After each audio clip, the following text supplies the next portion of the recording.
Optimizing on valuation is really the wrong decision. You should optimize on the outcome. What is the best for the company? What is the best for you and the board? Because those are people you're going to work with. And somebody can give you a huge valuation, but he's not going to help the company at all. It's not worth it, right? It's better to get a lower valuation with a person that increases the entire cake. And so optimizing on valuation was never one of our kind of decisions, or never how we thought about it.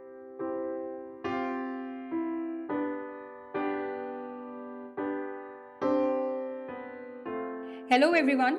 Welcome to another episode of Zero to Exit, where we share insights from industry leaders on how to build and sell great tech products and companies. This is Nilima and Ankur, your hosts. In today's show, we are going to talk about all things product, company culture, startups with Slavik Markovich. Slavik is a serial entrepreneur with a passion to solve hard technology problems. He is the co founder and CEO of Demisto, a security orchestration and automation startup. He sold the company to Palo Alto Networks for $560 million in one of the largest exits in the security space over the last decade. He is now the SVP of Products for Cortex XSOAR. Prior to co founding Demisto, he was VP and CTO of database technologies at McAfee. He joined McAfee via the acquisition of Sentrigo, a database security startup which he co founded. When he has time left from his entrepreneurial activities and raising four beautiful children, he loves to play poker, martial arts, and also read a lot of nonfiction. Hi, Slavik. Welcome to the show. Hi, good afternoon. Happy to be here. Tell us a little bit about your experience at Israeli Defense Forces and how it helped shape your entrepreneurial journey. Being in the IDF actually prepares you a lot to being an entrepreneur, because you get a chance to work with a lot of very talented folks, learn from their experiences, especially if you are in a technology unit, and you make great connections. But beyond that, you are thrust with this huge responsibility that suddenly, like you're like 20-year old, you suddenly manage these huge projects that have like life attached to it, right? If you do something really bad, it might affect people's lives. And so it kind of teaches you to be a, I think what most entrepreneurs need: think fast, move around the obstacles, cut corners where needed, and kind of be tenacious and manage around problems. So definitely, I think we see there's a lot of Israeli startups, especially in cybersecurity. I feel that the IDF has a lot to do with it. So yeah, I was fortunate to be there for 6 years, and I think I learned a lot from it. Was there, in your experience, ever a situation where it became a life or death situation, touch and go kind of thing? I was in a technology unit, so I mostly dealt with computers, and so I didn't get a chance to actually be in a combat situation, not really. But the software that we were writing and the things that we were doing did affect, obviously, the fighting arms of the army. And so, whether it's intelligence or managing, for me, it was managing tanks and things of that nature. I think it's really, you really feel the responsibility on you. So I think that kind of drove the passion to succeed and do whatever you can to make the project work. Before you started Demisto, you co founded or were part of other startups. What advice would you have for folks who are talented but risk averse and want to stick to their cushy corporate jobs? Yeah, I think that for me, I was fortunate enough to sell my first company to McAfee. And so I was in a position where I actually had a sort of a choice, right? So I could take that bet, and I can realize how people are reluctant to take the risk, because you have, especially at our age, you have family obligations and, mortgage and things like that. I felt after 4 years at McAfee that I'm not having an impact, or I'm not having enough impact. And honestly, I was really bored. And so I wanted to do something a bit more interesting with my time. And I had this conversation with Mariana, my wife. We were like, it's a big decision, right? Should we take the risk? And initially she was like, why would you do that, right? Just stay at McAfee. You have a great salary. You're working. It's all good. But then she kind of turned around and she understood that I cannot survive another year there, and so we decided together that we're gonna make the jump. And so again, I was pretty fortunate. Also, I believe that if you're in a technology job, you really feel the urge to start your own thing. The risk is not so huge because today the demand is far surpasses the supply, and so you can do the startup. And if everything fails and it doesn't work, you can always jump back into corporate, right? And I know a lot of folks who tried, failed, went back to corporate, and then tried again, and so on. And so again, I think we are all pretty fortunate to be in this position to have options. The other thing is, like, we're all here in the Bay Area and Silicon Valley. It would be really a waste of our time not to do something really cool. I want to again double click a little bit more on this, right? You mentioned that in corporate at some point you felt that you were not creating or contributing a lot of value, and as an entrepreneur, I think after a year or 2 years, that is a common pattern I see. Any thoughts on that, why that happens? I think as an entrepreneurs, you are used to making very fast decisions that have immediate impact.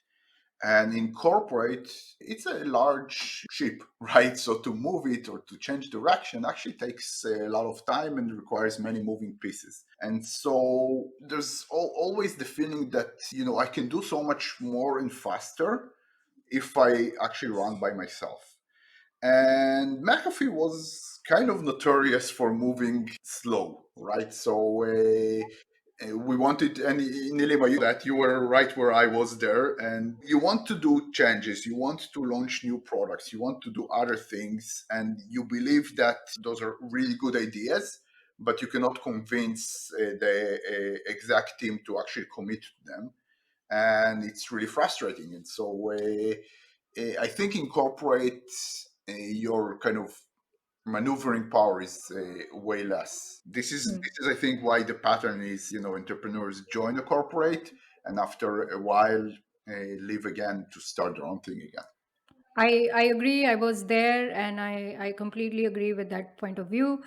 So I'll pivot a little bit on some of the founding principles now. As a founder, how should you think of macro conditions? For example, when you started Demisto in 2015, we were in the midst of a boom. But how should entrepreneurs think about general macro conditions like .com, financial crisis that happened in 2008, and then the times we are living right now in? I ask this because you're just not starting a company, right? There are people who are tying their future to yours. Yeah, I think it has an impact, right? So with Sentrigo, we went through the 2008 crisis, and it definitely affected us. We had to fire people, we had to downsize, we had a down round. It was really tough. But as an entrepreneur, you start a company, I think, not because of the monetary rewards, not because you kind of foresee that you'll make a lot of money. It's something that a problem that actually, a passion that you want to solve this problem, and you believe that you have the right answer, and you're really passionate and really want to kind of go about it. And so even in a downturn and a very kind of bad economy, the great companies succeed. And you as an entrepreneur need to plan for it, but that should not be the reason to start or not start a company. What I did learn from my first startup from Sentrigo is to raise enough money so that you will have a treasure chest big enough to survive those hard times. And this happened in Demisto multiple times. We always kind of raised a bit more than what we thought we needed. And even the last round that we did, it was 43 million. while we had quite a lot of money in the bank still. And I was kind of preparing for the bubble to burst and getting ready to kind of fight through that. Fortunately for us, it did not happen, definitely not in 2019. But again, from my perspective, to start or not to start a company is a function of your passion and your belief that you're actually solving a real problem. And then you just roll with the punches and plan ahead and kind of raise enough money to survive the bad times. I think, by the way, I hear it all the time, and I also invest in companies. It's not too bad right now.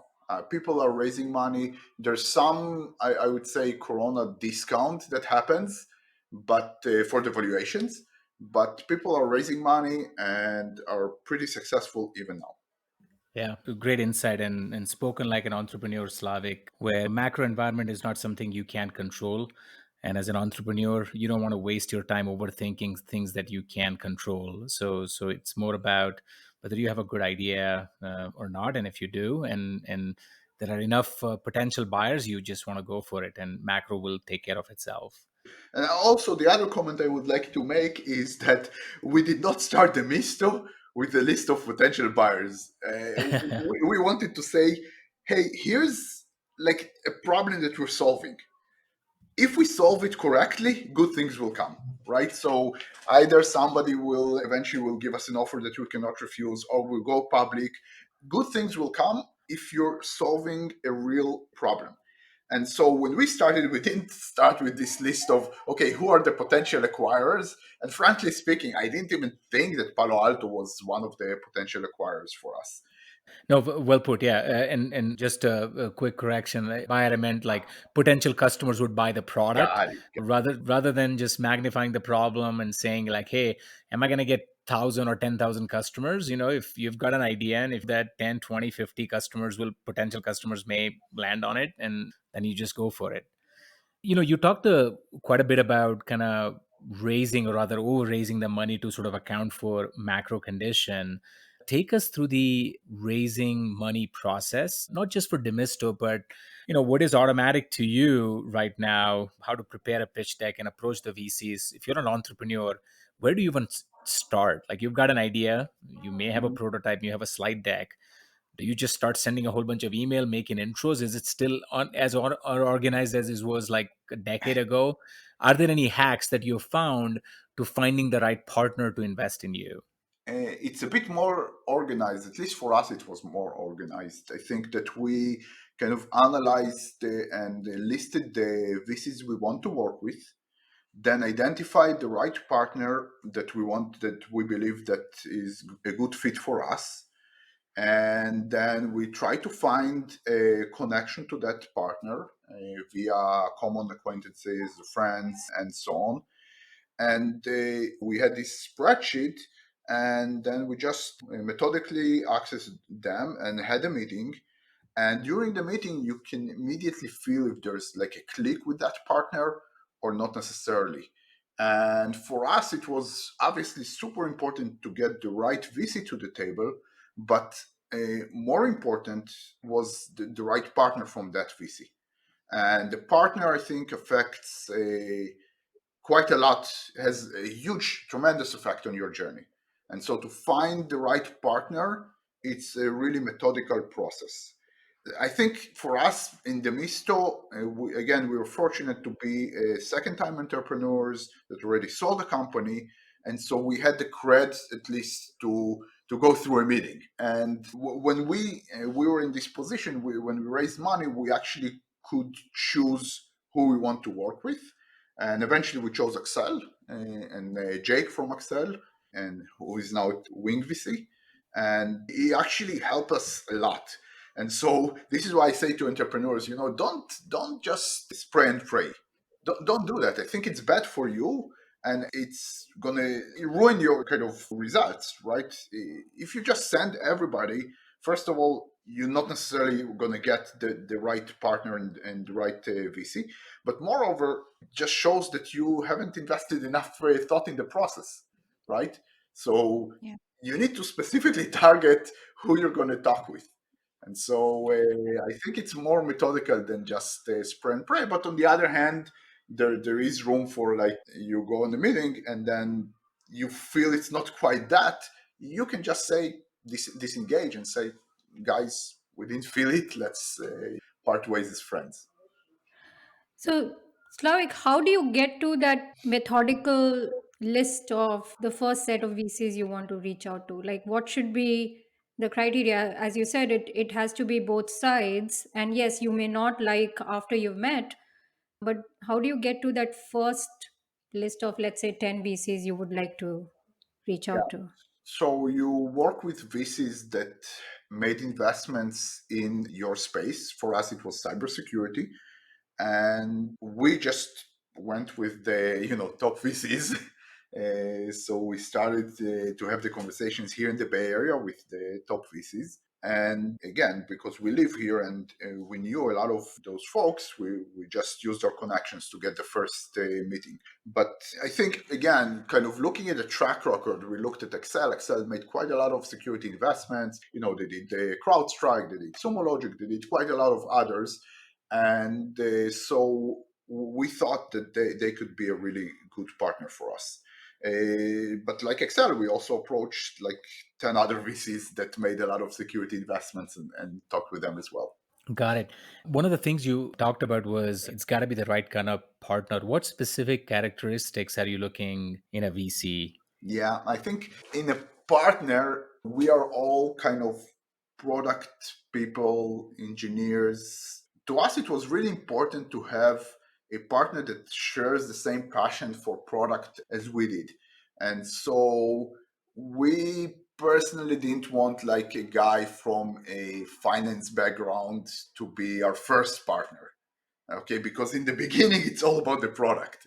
And so our first partner needed to be someone who came from product, came from engineering background, and actually lived the life of maybe an entrepreneur or senior exec in this company, and could share from his experience and help from his experience.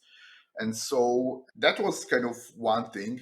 The other is three of our co-founders are Israelis and one from India, and we all kind of share this. Talk to us directly, tell us exactly what's bad and what's not bad. Don't try to kind of wrap it in a beautiful wrapping.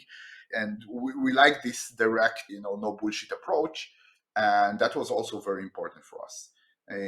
So again, we were lucky to get Jake, who I think is such a person. He came from product background, and he was very direct with us, like you have to do that, and this is crap, and so on. So he wasn't beating around the bush. No, this is super insightful. One of the things that Slavik, I also wanted to spend a little bit of time was we take it for granted. You do seed on a slide or a prototype and you raise 2 to 3 mil, whatever the range is, and that range changes. And then you go for Series A. Kind of demystify for the average entrepreneur, what do you need for seed? What is the typical money you're raising between seed and A? What milestone must you hit? How much are you raising? And also in that process, maybe talk a little bit about general dilution kind of framework to help the listeners who are a lot of entrepreneurs and product people. I have to say that there are no hard and fast rules, and it really depends on the industry that you're in and the type of company that you're building. And so for us, for like enterprise sales type of company, I think that first of all, the numbers really changed. And so if previously we were talking about 1, 2, maybe even 3 million seed money, now people are raising like 6 and sometimes even 15 as the first round in the company. And so I think it really is different between companies. To me, I think seed money is where you need to prove kind of the idea. You need to prove the product market fit, right? So you need to kind of use that money to get to a place where you have the very initial traction. And so pre-seed usually, again, depending on the industry, you usually have maybe a few design partners. We had just a presentation and a very simple prototype when we raised our first round, but that's kind of before you raise. After seed money, I think that you need to focus on the first customers, and make sure that you identify the right customer and you're able to make them successful and delight them, right? So you need to find the champions that will say, this is an amazing thing, I'm going to use it. And when you get to this, I'd say, first list of customers, and again, depending on the industry, it can be five if it's like enterprise, or maybe 10, or maybe 10,000 if it's like to consumers. But at this point, when you kind of prove the initial idea, this is where you're kind of starting to, okay, let's raise a second round A, to kind of deep dive and start increasing that engine and getting more initial customers, right? So between seed and A, I'd say that I've seen that the companies are usually in the low hundreds, maybe a bit more in terms of ARR. So it's kind of very early still. I think that this is where you need to actually show that you can scale the process beyond these initial design partners, right? So there are more people out there that they want your product, and usually kind of sort of we're now talking a bit about for enterprises like around like a million ARR or so, or even more before you go to B. And B, this is where you kind of start to grow. This is where you need to show that this is the real scale, right? And when we raised our kind of second round, we were kind of around 1 million, less than 1 million. We were like 640.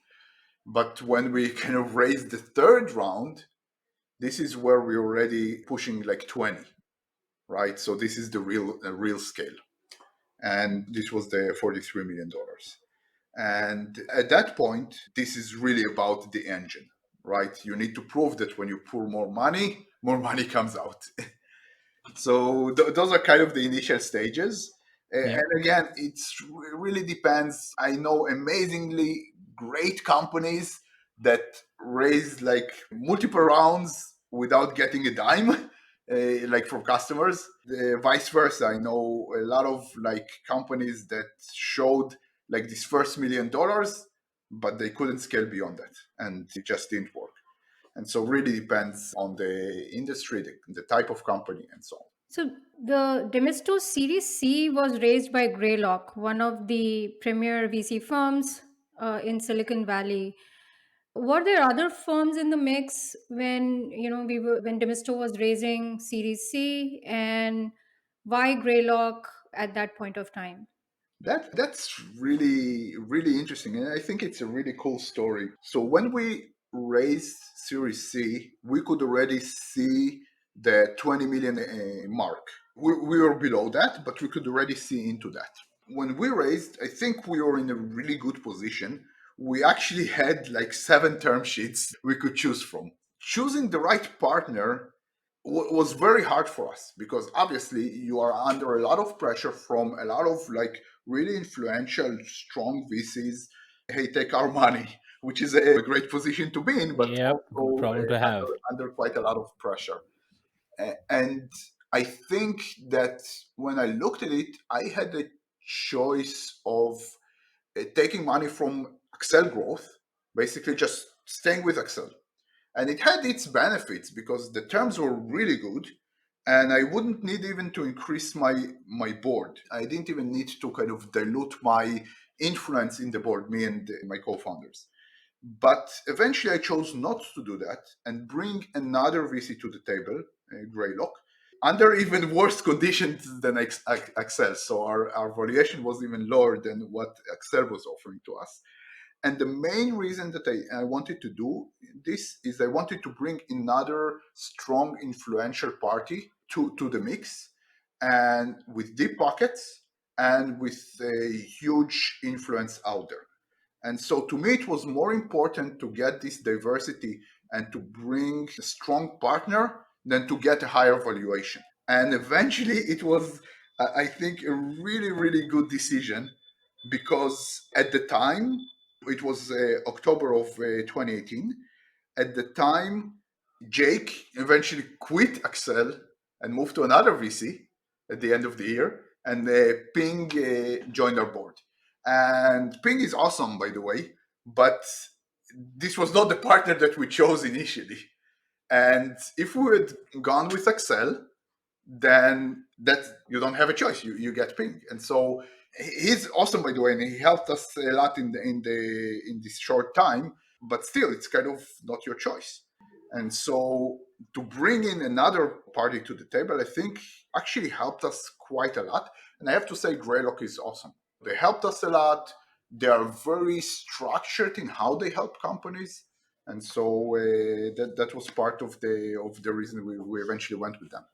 Tremendous insight, and it's kind of counterintuitive because, like you said, usually somebody who's giving you a better deal where you get to dilute even less, you do it once a week and twice on the weekend.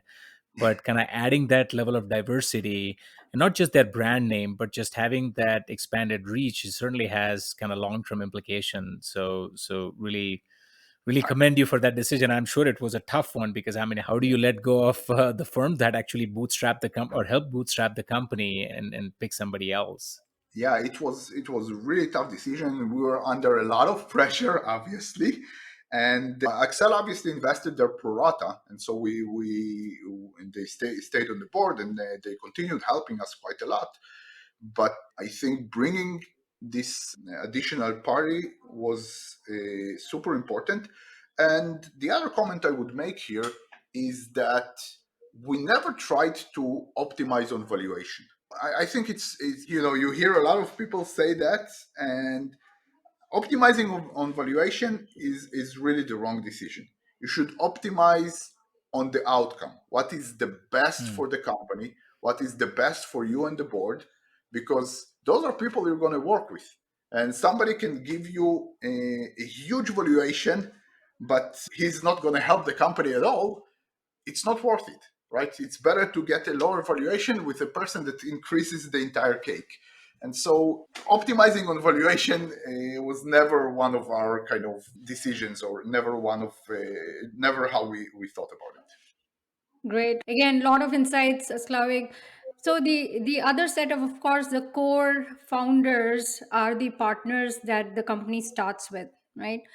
Most of the people struggle with two founders. Demisto had four. How did you do it? Great question. So first of all four are people that worked together for a long time. I worked with Guy 23 years. I worked with Dan 14, and I worked with Rishi 10. And so we knew each other really well, the strengths and the weaknesses. And I think to us, it was we really like each other. Obviously, they're like my best friends. But beyond that, I think it was really about letting some of the ego go. And obviously, we're all type A people that have strong egos, right? We really think that we are the best, and we actually, our decision or our thought process is the best. But we found that kind of letting go a bit of the ego and kind of hearing everybody out and making the decision together really helped us to reach the optimum decisions. So taking a step back many times, even for me as a CEO, I would think something, but if like the other three co-founders thought something else, I would listen to them and I would take a step back. And it also the same is with how do you split the pie. And from day one, we decided that we're all going to be equal share completely, and so the same salaries, the same amount of shares, everything. And so nobody got a chance to be like resentful or think, oh my God, I'm killing myself here, but he's getting compensated more. So from our perspective, it was really like four really, really good friends going on a journey together. And if the outcome is good, then all of us will benefit equally. Yeah. And I've also heard, Slavik, that Demisto also has one of those cultures where kind of open feedback or disagreement or discord, not just among co-founder, but even an employee to senior leadership, including CEO, is welcome. And you talked about kind of letting go of your ego a lot of times. Is that something you had to practice over the years because we see in Silicon Valley, I mean, I think we get a lot of things right here in Valley, but this big ego CEO thing is just pretty commonplace ultimately. Yeah, I think it's a kind of a personal thing, right? So to me, I always kind of consciously try to make the effort of okay, if I'm wrong, maybe take a step back. And not always I'm successful, right? But I think it's kind of a personal thing. But cannot even tell you the number of times. I cannot count number of times my ass got chewed by employees shouting at me for doing stuff, and I'm fine with it. Even if I'm the CEO, an engineer would come to me and say, "What the hell are you doing? What is this decision? This is crap." And I was like, "Okay, let's talk about it. Why do you think it's crap?" And I would not say, "Oh my God, like you're like this junior, engineer. How come you're even talking with me like that?" I let everybody understand, and we actually practice that. And maybe being Israeli is also a type of head influence on that, because there's no respect for authority being Israeli. And so again, this is kind of what we tried to encourage, and I think it benefited us a lot along the way in our decision making. And again, Nilima can attest to that. I am getting shouted at all the time, like, "Why are you doing that? Why do you do that?" And I'm fine with it. I'm perfectly fine. I can also attest to no respect to authority piece, right? Knowledge matters, knowledge drives influence, I would say, and nothing else. Yeah. And it's pretty incredible to hear and see, honestly, because obviously coming from where I do, Eastern culture is very authoritarian in a way. Sort of, you do have to do that. Obviously, the Western part of the world, you don't see a lot of that, but Israel kind of takes it to the next level itself. And kind of in that environment, making decisions and letting go of your ego and having the best ideas win, it's just easier said than done. So really, mad props to obviously you and the team who kind of created that culture. Yeah, I think, and you ask any one of our engineers, I think they actually enjoy coming to work because of that, and I think they like it because they feel that they are completely part of the journey and can influence every decision. I think that encourages them to be, better contributors to the company. Absolutely. You also have a unique mix of business, customer, and a product sense. There are CEOs who are product people, there are sales people, there are some who are like really good with numbers, but you appear to have a unique blend of everything. How did you develop these skills? It's actually interesting. I'm not 100% sure. So I think I started with consulting. And being like a consultant, you have to understand the business side of it, and also the kind of the politics in the companies you consult with or to.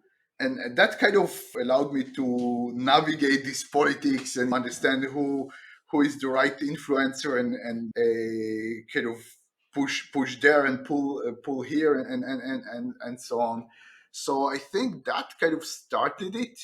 Then obviously I'm coming from an engineering background, so understanding product is kind of my passion. But having this background, so coming from the consulting world, I think actually helped me connect with the sales side of it, because as consultants, you're always like in the movie, your ABC, always be closing, right? You're always selling, Yeah.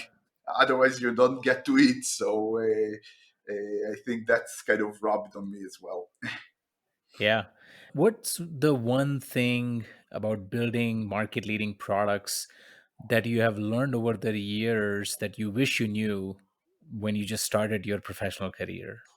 Yeah, no, one thing that is kind of painful to admit, and it's nothing new, but I learned it on myself, is that it's not necessarily the coolest technology that kind of wins. And I sold two startups, and in Sentrigo we really had the coolest technology ever. Like, from as an engineer, I really loved what we were doing. Right, it was reverse engineering of databases and memory attach and very low level cool stuff. And in Demisto, I think while the technology is interesting and great, it's not necessarily just about that. It's about solving a real problem and not beautiful technology. And so, while it's to be painful to admit, I think that was one of the lessons we learned is you need to understand what you're solving and execute well. And it's not necessarily the most beautiful technology that will get you there. It's the right technology, I should say. Yeah, even when we started the Misto, we kind of started with like this very complex, beautiful technological idea of Yeah. creating something that is not the Misto. We started with let's create like a mix between an EDR and a Tenium tool, and kind of create this distributed peer-to-peer database and so on. But we understood we're not solving a real problem, so we pivoted very, very fast to the Mr. Current idea. So, Slavik, I know a lot of founders look up to you for inspiration. In fact, like talking to some ex Palo Alto people as well who recently left, and everyone keeps asking, like, what advice do you have for someone who is just starting and trying to kind of become an entrepreneur, does not have a previous starting experience of a company before? And if you could also kind of highlight a little bit about like if women starting companies versus men starting company, any point of view there. I know there's not a lot of difference, but it does take women starting a company is it does take a lot of courage coming from that same background. So the first thing I would give as an advice to a founder is be honest with yourself and ask yourself the hard questions. Are you really passionate and convinced that you want to do that? And this is going to be your life moving forward for sometimes for many years. If you don't, if you're not sure, probably don't do that. If you are sure, if you're passionate and you believe that you're going to solve a real problem, then go all in. Don't do it partially. Don't think this is like a part-time job. Quit your day job and this is what you're going to do. This is also going to put a lot of pressure on you. And so go all in is probably that. I think, generally speaking, what I personally learned over the years is not to overdo it, also in terms of the amount of hours that you invest. And this is me maybe getting older, but I used to work probably 8 a.m. to 1 a.m. every single day. And I would be always tired. It was pretty crazy. And in the Bistro, we decided that we're not going to do that. And we're actually going to leave time for our personal lives. And so in the Bistro, around 4:30-ish, we would go home and stay with the family, take the kids to their karate and whatnot until like 10. And then you go back to work. And so, and I think it's very relevant to female entrepreneurs. Don't feel that you have to compensate because you're female, you're putting in more hours. It's I think the wrong approach, right? So you probably want to do the opposite. You have to balance your life so that you still have time for family and still kind of enjoy a downtime. Otherwise you burn out very, very quickly. And so just to summarize, I would say a really, really believe that this is what you want to do, and B, don't go overboard, right? Still keep the life work-life balance there. Yeah, I really like the insight. I think a lot of people make it too complicated, but and I've heard a lot of people give all kinds of tips about this is what you ought to do, and but I think being honest with yourself is a pretty unique perspective, and actually it kind of keeps things simple, right? Like, don't do it because there is societal pressure that you must do it. Understand what your skills strengths are, see if you can actually go through this grind, which is, like you said, is a marathon, so don't be running all the time. But I think that helps clarify a lot of things, so thank you for sharing that. So I'm going to have a Slavik the last question after this, which is going to be about Israel. What makes Israel Israel, right? Mhm. Kind of unique perspective on that. And then we move on to rapid fire. which is basically five simple yes or no, quick rapid fire answer questions on Ooh. few things, right? So we're almost at the tail end, but this has been amazing. Like, I think people are going to benefit a lot from a lot of these insights. Hopefully, it's not just too much stream of consciousness mess. Last question, we before we move on to the rapid fire one. For being a relatively small country mired in conflicts for decades, what makes Israel unique in our ability to attract so many entrepreneurs and security professionals? Yeah, it's. I always wonder about it, and I think it's not just one reason. That's multiple reasons. I think first, the Israel Defense Forces kind of prepare a lot of folks to be entrepreneurs, but also give them a lot of the technology background because you learn quite a lot in the army, and you learn a lot of advanced skills. So I think that's one thing. But I also, surprisingly enough, believe that the government in the 90s did the right moves to encourage the ecosystem and invest in companies, invest in startups, which kind of started the ball rolling. And the more successful startups you had, it became like a snowball effect, right? So then people got successful and they continued investing in more startups and they kind of building a more ecosystem, a community. And then those people started startups and you got this feedback loop, which was actually very very helpful. And after a while, the government no longer needed to be there. But initially, they actually funneled money into this startup scene, which helped start the snowball. And so the snowball started rolling with good investment. So I think it's a mix of the culture, of the fact that there's a lot of this Israeli chutzpah or lack of respect for authority, and let's just do it, even though people say that you cannot. Then the experience and the connections you make the IDF, Yeah. and obviously now there's a huge ecosystem, so it kind of gives birth to more and more startups because they have a lot of community to rely on and a lot of ecosystem to rely on.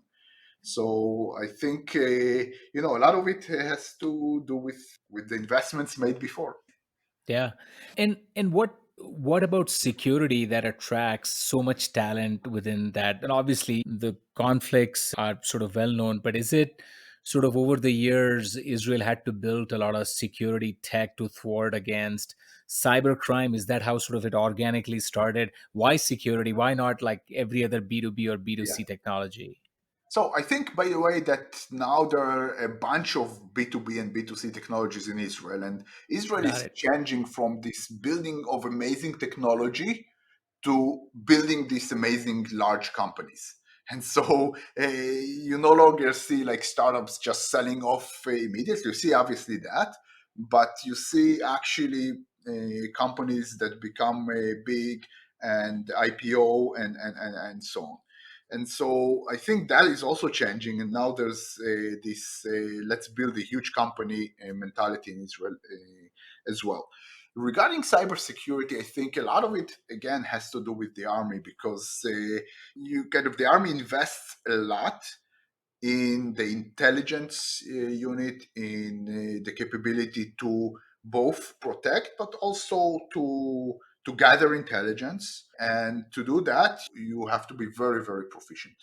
And so after 3 or even 6 years of doing that, when you get out of the army, well, naturally you're gonna, get take this knowledge and build something with it.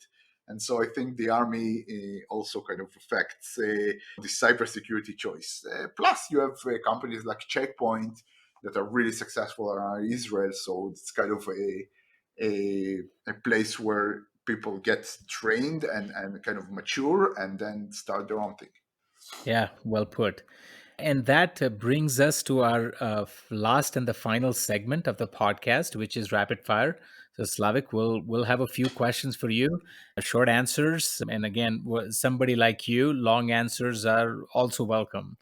So, with that, let me start with the first one. Outside of security orchestration, which is obviously your labor of love, which other security trends are you closely following? nowadays? Well, obviously, your labor of love, right? What happens with the cloud is super interesting. I think that the Yeah. whole, securing the cloud and using the cloud for security is very interesting. I think that the shift left movement is super interesting. How can you bring security closer to the engineers, and how can you catch stuff much closer before it even gets deployed? I think it's interesting. There's other interesting areas. To me, application security was always something that I kind of cared about, and be that RASP or WAF before it, and moving forward beyond that, I think that's super interesting, and it's still not 100% solved problem. So interesting to see where this develops into. But yeah, obviously Yeah. there's a lot of other areas that are cool, but those are the ones that I particularly kind of care about. Got it. Outside of security, any other B2B or B2C tech trends that you are closely following? Personally, I'm still super interested in how do you scale software really well, and so performance measurement and improvements is, to me, it's always a fascinating area, even though Yeah. it sounds boring to like non-techies. That is always fascinating to me. um, and other than that, I think I'm like a technophile, like pretty much all of us. The latest phones and the audio devices and things, and home automation and things of that nature, which is just cool to play with. Yeah, good answer. Datadog has certainly made the boring sexier with their incredible run at performance monitoring and application measurements. Absolutely. Worst bad beat in a poker game. Oh man, I have so many stories. You know how it is. I have so many stories from having like a full house where somebody gets like runner to like a four of a kind, or I've plenty of them. I think my worst was nuts flush versus a straight flush, Oh, where I actually lost quite a lot of money.